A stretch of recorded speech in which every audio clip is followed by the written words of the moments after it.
અરવલ્લીમાં police સ્ટેશનમાં વાહનોમાં આગ લગાવવા મામલે ખુલાસો. દારૂના કેસની અદાવત રાખીને બે આરોપીએ આગ લગાવી હોવાનું સામે આવ્યું છે. બાયડના જૂના પોલીસ સ્ટેશનમાં મુદ્દામાલના વાહનોમાં આગ લગાવી હતી. કેસની અદાવત રાખીને પોલીસને પાઠ ભણાવવા આરોપીઓની કરતૂત. પેટ્રોલ છાંટી સીએનજી રિક્ષા અને આઈસર કન્ટેનર ટ્રક સળગાવ્યા. આગની ઘટનામાં 1.25 લાખના મુદ્દામાલને નુકસાન થયું હતું. પૂછપરછ દરમિયાન બંને આરોપીઓએ ગુનાની કબૂલાત કરી હતી.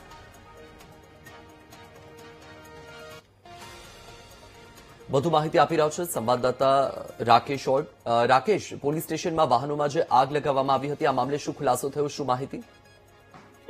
ચોક્કસથી અરવલ્લી જિલ્લાના જે બાયડ તાલુકાના જૂના પોલીસ સ્ટેશન ખાતે વાહનોમાં આગ લાગવાનો જે મામલો હતો તેમાં પોલીસ દ્વારા બે આરોપીઓને ધરપકડ કરવામાં આવી છે.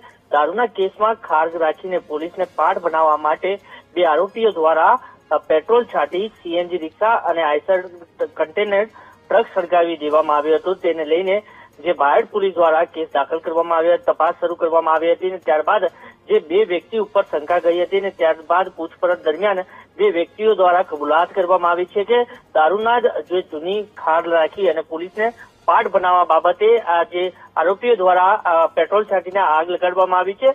આગ લગાવવાના કારણે 1.25 લાખનું મુદ્દામાલને નુકસાન પહોંચ્યું છે. ત્યારે પોલીસ દ્વારા બે આરોપીઓની ધરપકડ કરી અને કાયદેસરની કાર્યવાહી હાથ ધરવામાં આવી છે. જી બિલકુલ, માહિતી બદલ આભાર.